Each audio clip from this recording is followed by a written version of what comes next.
Cette vidéo pour expliquer comment construire un triangle pour lequel on connaît une longueur et deux angles.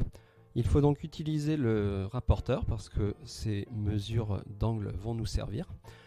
Alors, si on me donne une longueur, déjà c'est forcément d'elle dont je vais partir. Donc là j'ai déjà tracé AE qui vaut 5 cm. Alors maintenant je vais utiliser le rapporteur, je peux prendre ces deux angles dans l'ordre que je veux. Je vais par exemple commencer par celui de 105 degrés. On me dit que c'est l'angle qui a pour sommet A, je sais donc que je vais mettre le centre du rapporteur sur A et chercher à aligner mon 0 degré en direction de E. Ça va donc donner ceci. Je vais faire pivoter mon rapporteur et le déplacer pour qu'il soit correctement placé. Comme ceci. Donc là, le centre de mon rapporteur est bien sûr A. Ensuite, mon 0 degré est bien aligné vers le point E. Je peux donc maintenant lire la bonne mesure. Attention, des 105 degrés, il y en a deux. Il y en a un ici entre 100 et 110 et il y en a un ici entre 100 et 110. Pour trouver le bon, il faut regarder le 0 que j'ai aligné. Ici, c'est ce 0-là. Je le suis 10, 20, 30, etc. Je dois dépasser le 90 pour aller chercher le 105. Donc le 105, c'est en fait celui-ci. Je mets un petit trait pour le repérer. Voilà, j'ai repéré le 105.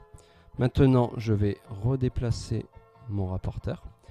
Et là, le problème, c'est qu'on ne m'a pas donné d'autres longueurs. C'est-à-dire que je sais que j'ai un côté qui va partir de A, qui va aller vers ce repère-là, mais je ne connais pas la longueur. Et bien, ce que l'on fait dans ce cas-là, c'est qu'on va tracer une longueur au hasard, assez grande. Par contre, comme on risque de la tracer trop grande, on va avoir besoin de la gommer. Et bien, ce qui est assez pratique, c'est de se dire, dans un premier temps, cette longueur, je vais la faire assez grande. Voyez, là, elle passe par mon repère, c'est bon. Je la fais assez grande. Mais comme je risque de devoir la gommer, ce que je peux faire, c'est la tracer en fait en pointillé. Si je la trace en pointillé, la partie qui sera trop grande sera plus facile à gommer.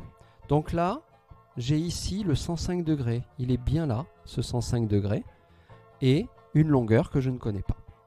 Maintenant, je vais me servir du 17 degrés. Seulement le 17 degrés, il est de sommet E. Ça veut dire que maintenant, mon rapporteur, je vais le mettre sur E. Et cette fois, je m'aperçois que c'est l'autre 0 degré qui est aligné vers A. Je vais donc suivre ce 0 degré là pour aller chercher 17 degrés. Donc je suis ce 0, 10, 15, le 17 degrés va être par là. Je lui mets un petit repère. Donc le 17 est ici.